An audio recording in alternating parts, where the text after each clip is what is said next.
Je reviens un peu maintenant à l'actualité de la profession et je vais parler de l'évolution aussi liée à l'IA. Je vous avais parlé déjà, donc il y a 2 mois à peu près, de MyUnisoft, donc qui était racheté en grande partie non pas par Visma directement, mais par les actionnaires britanniques de Visma. Hein, donc c'est quand même un peu, on va dire, la mouvance, la galaxie Visma qui se met en œuvre ici et qui a déjà acheté quand même pas mal de marques assez connues.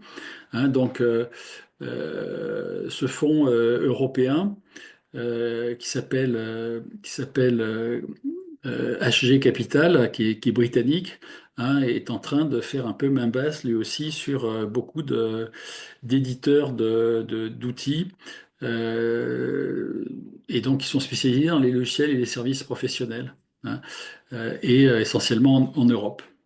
Voilà. Donc aujourd'hui, bah, il faut compter que Microsoft se remet dans la course contre des gens plus puissants comme Penny Lane, par exemple, contre des gens ben, moins puissants, certes, mais très très bien gérés et de main de maître qu'est la société Time, hein, qui est elle, l'une des rares qui soit indépendante et qui soit au niveau où elle est avec la croissance qu'elle a.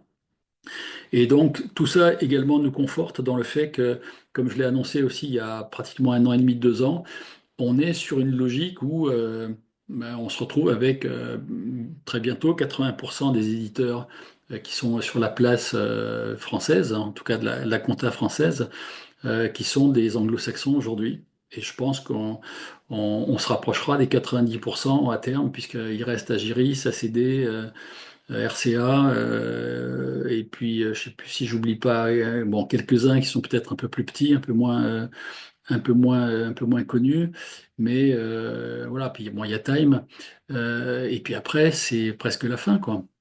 Donc voilà, ça veut dire que la data va être très marquée anglo-saxonne. Ça veut dire que sur les clients, il y a peut-être un peu plus de risques stratégiques. Et ça veut dire que à terme, l'effet SILAE sur les tarifs, on le reverra, très probablement. Voilà. Donc ça fait partie de la réflexion, hein, quand vous allez faire évoluer vos acquisitions d'outils ou abonnements d'outils de compta, entre autres, ou de paye. Faut savoir que ça peut arriver qu'il y ait des augmentations encore très significatives dans les années qui viennent.